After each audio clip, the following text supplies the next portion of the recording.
Salut à tous. Aujourd'hui, je teste du lourd en matière de batterie solaire. En effet, voici la Venus E 3e génération de Marstec. Un système de stockage d'énergie prêt à l'emploi qui se branche simplement sur une prise de courant. Comme ceci. Et qui offre une capacité initiale de 5,12 kWh pour une puissance maximale en entrée-sortie de 2500 watts. Que ce soit sur le réseau via cette prise de courant ou alors hors réseau via cette seconde prise de courant off-grid en cas de coupure secteur par exemple. Au programme de la vidéo, je vais détailler les caractéristiques techniques de la batterie. Comme toujours, le guide d'installation, l'appairage et l'utilisation de l'application Marstec. Le test du produit avec des mesures électriques pour mettre en évidence les points forts et les points faibles de la Venus 3. Mais avant tout cela, si vous n'êtes pas encore abonné et que ce type de contenu sur le stockage solaire vous intéresse, pensez à vous abonner à la chaîne Electrotoile et par la même occasion à liker la vidéo pour me soutenir. Allez, maintenant on va regarder ce qu'elle a dans le ventre. Bon, première chose à dire, elle pèse son poids. On les sent bien les 5120 Wh, qui avec l'ensemble des composants pèsent tout de même une soixantaine de kilos. Et on peut dire que ça prend quand même un peu de place. 62,4 cm de haut sur 48 de large et 15,3 cm de profondeur. Mais elle reste plutôt jolie avec cette surface vitrée brillante. Les cellules sont de type lithium fer phosphate pour une capacité de 5120 Wh. Elle est annoncée pour plus de 6000 cycles, utilisés à 25 degrés Celsius, et avec une profondeur de décharge de 90%. Étant plug and play, grâce à ce cordon qui se branche directement sur prise secteur, elle est donc super simple à installer. Pour rappel, la prise murale qui recevra la fiche secteur doit être câblée en section 2,5 mm², car elle pourrait recevoir ou délivrer au maximum 2500 watts, soit l'équivalent de la puissance d'un four électrique, et de ce fait pas mal de puissance disponible. Mais en fonction des restrictions réglementaires, il sera possible de limiter la puissance en sortie sur le réseau à 800 watts, pour davantage de sécurité. Sur une installation monophasée, on pourra ajouter jusqu'à 3 batteries, une par prise et circuit dédié, et atteindre ainsi une capacité maximale de 15,36 kWh, pour une puissance maximale en entrée-sortie de 7500 watts. La Venus E est également compatible avec une installation triphasée. Mais dans ce cas, chaque batterie sera branchée sur une phase différente, soit 2500 watts maximum disponibles par phase et toujours 15,36 kWh disponibles au total. Sur le côté droit, protégé par ce couvercle, on retrouve un connecteur battery pour la liaison sur le réseau on-grid. Et la fiche secteur sur la droite au format Schuko servira pour l'alimentation hors réseau, off-grid ou backup. Et tout est noté juste en dessous. Sur la droite de la batterie et placé sous ce second couvercle, on trouve un port de communication RS485, un bouton marche-arrêt et un autre port de communication LAN pour une liaison filaire au réseau. À l'arrière de la batterie est présent ce dissipateur thermique pour le refroidissement du système. La batterie était livrée sur 2 demi-palettes, pour un poids total de 75 kg. Les sangles facilitent le transport. Et à l'intérieur du carton, on trouve la liste du matériel et des QR codes pour accéder aux ressources, mais aucune notice papier n'est présente. La batterie bien protégée dans le carton, des accessoires de fixation pour une pose contre un mur, et le cordon d'alimentation de section 1,5 mm² et de longueur environ 2 mètres, avec connecteur battery d'un côté et fiche secteur de l'autre. D'ailleurs, pour la mise en service, il faut accéder au connecteur battery sur la batterie, caché sous ce couvercle. On branche simplement ce premier connecteur jusqu'au clic et la fiche secteur à la prise de courant de votre logement. Après quelques secondes, le voyant grid s'allume, signalant la synchronisation avec le réseau électrique de 130 volts 50 Hz. Et pour le moment, la batterie reste en pause en attente de paramétrage. Voyons maintenant tout ce qui concerne l'application et l'appairage de la batterie. Pour télécharger l'application Marstec, on flash le QR code du milieu présent sur le fascicule. Le lien vous ramène directement sur Google Play pour l'installation de l'application Marstec. Pour cela, appuyez sur le bouton Installer. Et on patiente quelques secondes, le temps du téléchargement et de l'installation de l'application. Appuyez sur le bouton Ouvrir. L'application démarre et profitez-en pour activer le Wi-Fi, le Bluetooth et la géolocalisation. Autorisez l'application à accéder à la géolocalisation, indiquez la localisation si UE ou hors UE, puis faites OK.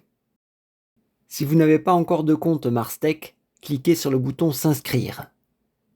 Créez votre compte en indiquant un email, un mot de passe et en acceptant l'accord de confidentialité. Puis cliquez sur le bouton S'inscrire pour valider. Connectez-vous à votre nouveau compte, puis faites connexion. On arrive sur cet écran et pour le moment aucun appareil n'y est affiché. Pour appairer la batterie, j'appuie sur le bouton Ajouter un appareil. Et là, j'accepte que l'application se connecte à des appareils via le Bluetooth. On attend un petit peu. Là, la batterie apparaît. Je clique dessus pour confirmer. L'ajout se fait via le Bluetooth. Ça prend un peu de temps. Échec de l'obtention de l'idée de l'appareil, ce qui a entraîné l'échec. Bon, visiblement, il y a eu un souci. On va retenter.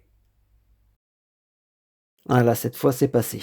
Il est possible de renommer la batterie. Lorsque c'est fait, j'appuie sur étape suivante. Maintenant, on va configurer le Wi-Fi avec le SSID, donc le nom du réseau Wi-Fi. Et dans le mot de passe, on tape le code de connexion. Lorsque tout ça est fait, on fait étape suivante. On peut associer la batterie à différents types de compteurs intelligents. On sélectionne celui dont on est équipé dans son tableau. Moi, j'utilise le compteur Shelly Pro 3EM. Puis je fais étape suivante. Sur cette page, on choisit le mode de fonctionnement. En France, vous pourrez utiliser le mode autoconsommation ou manuel, car le mode IA n'est pas fonctionnel, sauf si vous avez une tarification dynamique. Moi, je vais mettre autoconsommation. Je fais configurer. Visiblement, la dernière version est installée, pas besoin de faire de mise à jour. J'appuie sur le bouton terminer. En ce moment, l'appareil est en attente. Aucun flux n'entre ni ne sort. Et la capacité de la batterie est à 2420 Wh, soit 47% de sa capacité totale. On peut voir que le voyant repéré CT en bas à gauche n'est pas actif. En effet, le compteur communiquant le Shelly Pro 3EM que j'ai configuré n'est pour l'instant pas encore connecté à la batterie. Pour que l'appairage entre l'application SmartTech, enfin la batterie Venus E et le compteur Shelly se fasse, il faut que les deux soient sur le même réseau Wi-Fi. Donc les deux appareils soient connectés sur le même réseau Wi-Fi. Donc moi, à l'heure actuelle, j'utilise ce réseau Wi-Fi pour la batterie. Il faut s'assurer que le compteur Shelly soit connecté sur le même réseau. Donc on va au niveau du compteur Shelly, on va toujours sur réseau et dans Wi-Fi, on regarde sur quel réseau Wi-Fi on est connecté. Vu qu'ils sont sur le même réseau, on est bon au niveau de ce paramètre-là. Par contre, il y a un autre réglage à effectuer dans la rubrique RPC sur UDP. Il va falloir modifier le port et lui attribuer 1010. Et on fait de même, ici on attribue 10, 10. On fait enregistrer. Il va falloir redémarrer le compteur Shelly. Donc on appuie sur le bouton redémarrer l'appareil. Il faut attendre que le voyant oui indiqué Wi-Fi passe au vert. Et qu'on ait les relevés de puissance au niveau de l'application. Ça y est, donc les deux nouveaux verts. On revient dans l'application Marstech. On fait changer Shelly Pro 3EM et configurer. Et là, ça devrait passer en ligne. Et voilà. Maintenant, le compteur Shelly est bien associé à l'application Marstech. Et on a les relevés de puissance au niveau de la consommation électrique en direct. Donc là, je vois que je renvoie 400 watts sur le réseau. Alors, je vais modifier, je vais mettre en monophasé. Et on précise la phase qui correspond au tore qui est branché sur le compteur Shelly. Moi, c'est la pince repérée C. Donc on est bien en ligne.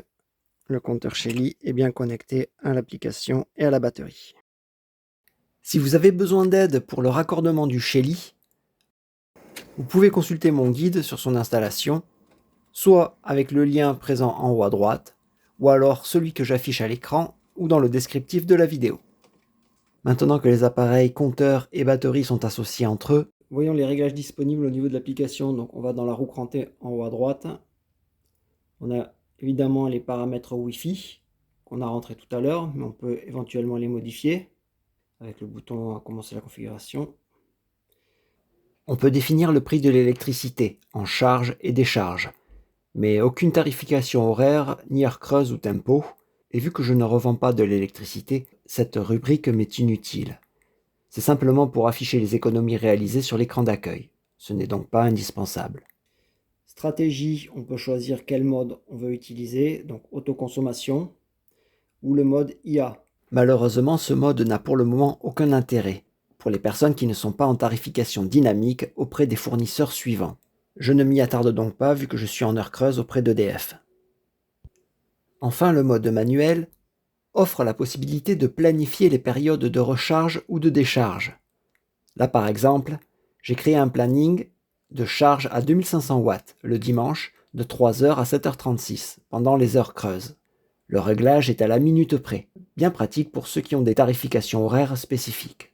On peut aussi préciser la puissance exacte, jusqu'à 800 watts ou 2500 watts, selon la limite que vous aurez fixée dans l'application, puis choisir là ou les journées concernées par ce programme.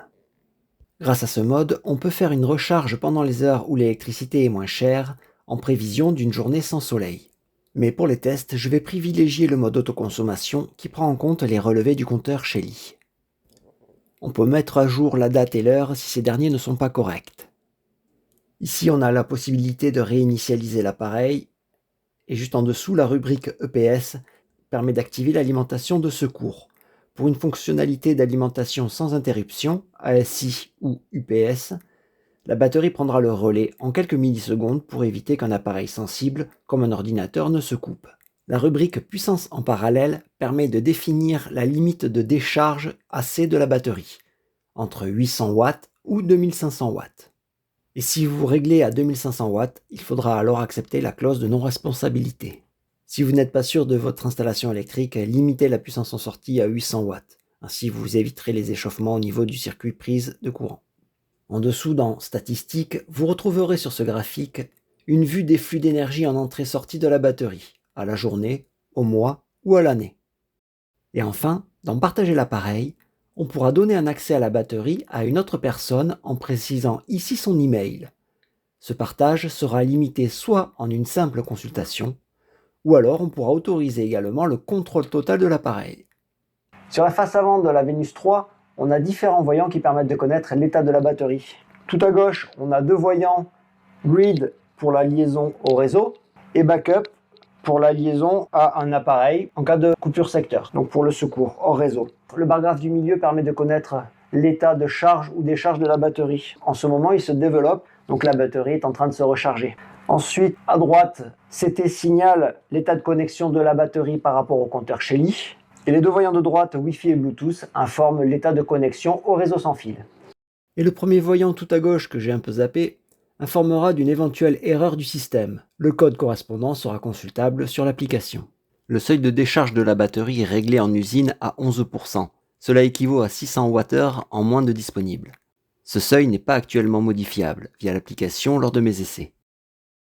Dans cette configuration, j'ai branché l'oscilloscope sur la prise backup dans la prise off-grid de la batterie. Et je vais visualiser à l'aide de l'oscilloscope le temps que met le système à basculer sur l'alimentation sans interruption. Donc pour le moment, là on visualise en jaune la sinusoïde de la tension du réseau électrique. Et si je débranche la prise secteur, on a une micro-coupure. Et là, c'est la tension délivrée par l'alimentation de secours de la batterie. On est bien en mode backup. Ici, le voyant backup est allumé et par contre le voyant grid est éteint. Alors, ce qu'on va voir maintenant, c'est le temps que met le système pour basculer entre le réseau Enedis et l'alimentation de secours. Pour cela, on va modifier la base de temps. Je vais mettre sur 1 seconde et je débranche la prise de courant d'alimentation de la batterie. Le bascule s'est fait à ce moment-là. Je rebranche et je fais stop. Donc la coupure est ici, je vais essayer de la centrer et on va zoomer au niveau du signal pour observer le temps de la coupure. Zoomer, voilà. Donc ici, ces alternances positives et négatives, cette sinusoïde-là, c'est l'alimentation réseau de Enedis. Ce temps-là correspond à la coupure. Donc là, il y a un petit temps où il n'y a plus d'énergie en sortie de la prise backup. Et ce signal-là, c'est le signal délivré par le micro-onduleur du système. Donc ce qui va être important de voir, c'est de connaître, c'est le temps de coupure. Alors je me mets au début de la coupure, ici, et la fin de la coupure, elle a lieu ici. Cette coupure, elle a duré, c'est inscrit ici, 20 millisecondes.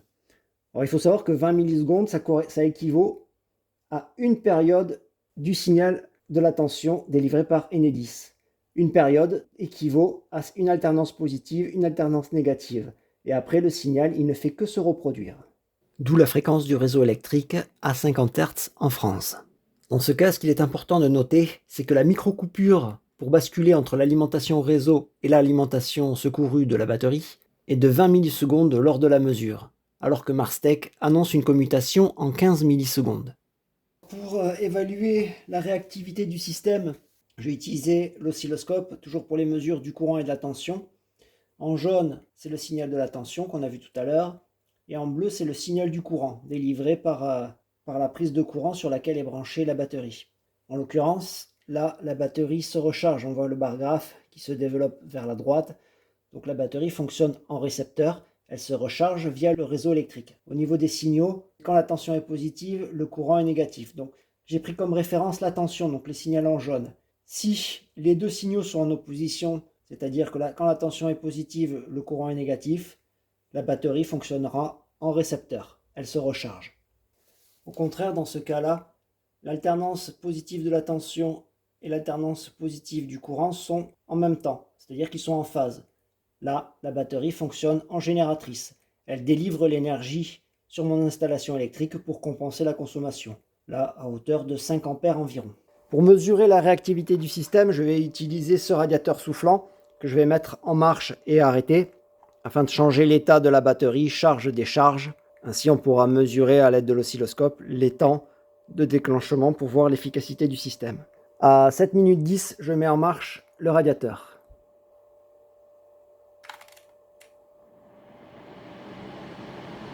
Le système a changé d'état, ça a été assez rapide.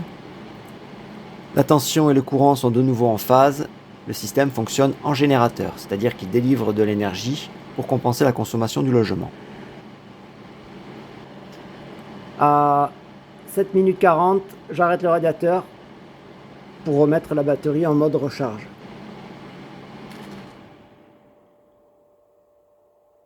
« 3 secondes quasiment pour basculer, donc c'est assez rapide. À 7 minutes 50, je remets en marche. 2-3 secondes pour basculer. À 8 minutes, j'arrête. Et là encore, entre 2 et 3 secondes. Donc c'est une commutation qui se fait très rapidement, comparée à d'autres systèmes que j'ai pu tester. La Venus E disposant d'un port Ethernet, il est possible de la relier en filaire à votre box Internet. Mais pour que la liaison soit fonctionnelle, il faut s'assurer que la version de l'appareil soit à minima en V139. Et si ce n'est pas le cas, pensez à faire la mise à jour. Veillez au préalable à activer le Bluetooth et la géolocalisation sur votre mobile, allez dans le menu Paramètres et descendez à la rubrique Appareil. Là, si vous apercevez ce petit point rouge, c'est qu'une mise à jour est disponible. Vous cliquez dessus et vous n'aurez plus qu'à attendre le temps de téléchargement et de l'installation de la mise à jour. Lorsque vous brancherez un câble réseau sur la prise LAN de la batterie reliée à votre box Internet, dans l'application, vous pourrez observer que la communication passe par la liaison filaire et non plus le Wi-Fi, quand vous aurez ce voyant vert en haut de l'écran. En utilisant le mode manuel, on pourra programmer la recharge de la batterie, quand on le souhaite. Et pour information, une charge complète permettant de passer de 600 Wh, ce qui correspond au seuil minimal de décharge de 11%, et pour atteindre la capacité maximale de 5120 Wh, soit 100%, à une puissance de recharge de 2500 watts, prendra environ 2h30. Sur l'application, on peut voir que la puissance tirée du réseau est proche de 2500 watts. Mais en tenant compte du rendement de conversion alternative vers continu, pour recharger la batterie, cette dernière reçoit d'après les relevés environ 2060 watts. Ainsi, pour remplir la batterie à 100%, il faudra puiser sur le réseau près de 5670 Wh. D'après les relevés issus de ce compteur d'énergie, placé sur l'alimentation de la batterie. Soit un rendement global compris entre 80 et 82%. Pour évaluer le rendement des charges, j'ai testé sur 30 minutes l'alimentation de ce radiateur soufflant de 1000 watts, branché sur la prise backup. et la Vénus E non reliée au réseau. Ainsi, elle fonctionne en totale autonomie. Lors de la mise en marche du radiateur, le compteur mesure une puissance consommée de 945 watts. Quant au Shelly, lui, il mesure 942 watts. Et l'application Marstech annonce 949 watts de décharge, en sortie sur la prise backup. L'ensemble des mesures est assez proche. Après 30 minutes de fonctionnement, le Shelly a mesuré 473,4 Wh, qui sont passés via le compteur pour alimenter le radiateur. L'application Marstech, elle, annonce une capacité restante de 4620 Wh, soit 90% de charge. Si j'enlève cela à la capacité totale de 5120 Wh, cela équivaut à 500 Wh fournis par la batterie. Calculer le rendement du système lors de ces 30 minutes d'utilisation revient à faire le rapport de l'énergie AC en sortie, soit 473,4 Wh, divisé par 500 Wh fournis par la batterie. Le résultat donne un rendement de 94,6%, et cela représente une énergie perdue d'environ 26,6 Wh. À partir des relevés issus de ces deux compteurs, dont un Shelly Pro 3EM, j'ai évalué la consommation en veille de la Vénus E, entre 7 et 8 watts. En prenant la moyenne des deux, soit 7,5 watts de puissance, cela représente 180 Wh consommés pour faire tourner l'ensemble pendant 24 heures, et 65,7 kWh pour une année complète. Au niveau discrétion, la Vénus E ne fait aucun bruit, et même à charge maximale, le volume sonore ne dépassera pas les 27 décibels. Aucun bruit de ventilation interne lors de son fonctionnement. Le seul bémol concernera les voyants en façade qui sont un peu gênants dans la pénombre. Et malheureusement pour le moment, impossible de les désactiver via l'application. D'autre part, j'ai noté que l'application manquait de réactivité, contrairement au matériel qui lui fait parfaitement le job. Côté thermique, toujours à une recharge au maximum de 2500 watts, la face avant conserve une température normale en dessous de 32 degrés Celsius. Et sur la face arrière, la présence de dissipateurs thermiques entraîne une température plus élevée. On atteint près de 52 degrés Celsius sur la partie supérieure, là où doit être le micro-onduleur, qui assure la conversion continue alternatif. Quant au câble d'alimentation, il ne présente pas d'échauffement. Il est à 25 degrés Celsius, donc rien d'anormal. Une petite difficulté que vous pourriez rencontrer, ça va être de débrocher le connecteur battery qui est sur le port grid de la batterie. Sachez qu'il y a un petit ergot de verrouillage qui est placé sous le dessous. Il est en dessous, ici. Et pour y accéder, il va falloir utiliser un tournevis. Au préalable, on débroche la fiche secteur pour mettre hors tension. Et du coup, avec le tournevis, il faut essayer d'atteindre cet ergot-là appuyé, comme ceci. On devrait sentir une petite résistance et après tirer le connecteur. Voilà. Et le connecteur est maintenant débranché. C'est à ce niveau-là que l'ergot rentre. Quand on le branche, c'est comme ceci. Embuté évidemment et jusqu'au clic. La prise backup sur le côté peut être utilisée en sortie pour alimenter un ou des appareils sur site isolé ou en cas de coupure secteur, mais dans la limite de 2500 watts pour une charge purement résistive. Cette sortie, je l'ai testée avec cet aspirateur de 2200 watts nominal. En le démarrant à puissance minimale, aucun problème. En tournant petit à petit le potentiomètre pour augmenter la puissance, pas de problème également. Par contre, en augmentant brutalement la puissance, le pic d'appel en courant provoque une surcharge, et la batterie se met en sécurité. Le voyant warning s'allume en rouge. Par contre, aucune information sur le défaut ne s'affiche sur l'application.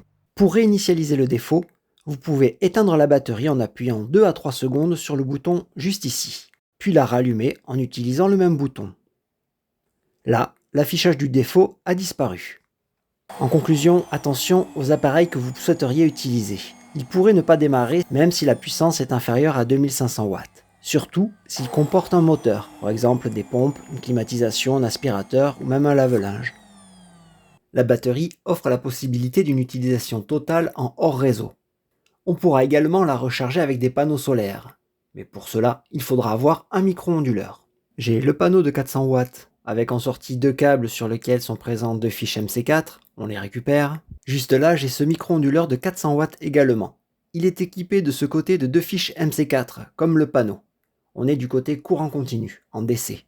En sortie du micro-onduleur, côté courant alternatif, AC, J'ai une fiche secteur mâle classique de P plus T, que je pourrais ramener, en faisant le tour comme ça de la batterie, à la prise backup juste ici, sur le côté de la batterie. Maintenant que tout est détaillé, je fais les branchements. Le panneau vers le micro-onduleur. Pour cela, j'enfonce les connecteurs MC4 jusqu'au clic. La liaison courant continu est terminée. Je passe à la partie courant alternatif. Je récupère la fiche secteur en sortie du micro-onduleur et je la branche sur la prise de courant backup de la batterie. Évidemment, la prise backup doit être activée depuis l'application MarsTech et on voit l'activation ici au niveau du voyant. La prise backup délivre alors du 230 volts hors réseau. Et si on observe de plus près le micro-onduleur, pour le moment, il doit clignoter rouge.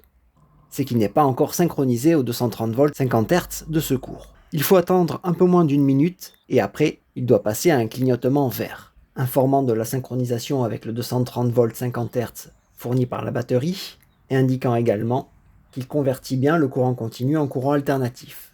Le bar graphe en façade indique la recharge de la batterie. Et à la pince ampère-métrique, on mesure le courant en sortie du panneau, qui rentre dans le micro-onduleur. Il est inférieur à 1,3 A, soit pas grand-chose en l'absence de soleil. Un peu plus tard dans la matinée, il sera supérieur à 6,8 A. À cette heure-ci, au niveau de l'ensoleillement, la production est de l'ordre de 216 watts. Elle est notifiée comme chargement dans l'application. Juste en dessous, on peut lire 198 watts, qui je suppose entre réellement dans la batterie. En divisant cette valeur par les 216 watts en sortie du micro-onduleur, on obtient le rendement actuel de conversion qui est de l'ordre de 91,6%. Au niveau du graphe, la puissance reste négative, ce qui signifie que la production solaire rentre dans la batterie. Concernant le prix, la Venus E de 3e génération est disponible sur le site solatech.fr au prix de 1 799 €, auquel vous pouvez déduire une réduction de 5% avec le code suivant, soit un montant final d'environ 1 709 €. Et il y est inclus un compteur CT002. Le lien affilié est présent en haut à droite de la vidéo ou dans le descriptif juste en dessous. Et à ce prix-là, le coût du kilowattheure revient à un peu moins de 334 € par kilowattheure. Ce qui en fait un très bon choix, que ce soit au niveau de sa réactivité ou de sa capacité. Ces quelques points faibles sont principalement dus à une application qui manque de fonctionnalité, ou de réactivité, mais qui pourra dans l'avenir être améliorée. Et voilà, si vous avez des questions, posez-les dans les commentaires. J'espère que la vidéo vous sera utile, j'ai essayé d'être le plus complet possible lors de mes essais, pour que vous puissiez vous faire un avis personnel sur la batterie. Si cela vous a été utile, pensez à liker la vidéo, la partager, et si ce n'est pas déjà fait, à vous abonner à la chaîne Electrotoile. Je vous en remercie par avance.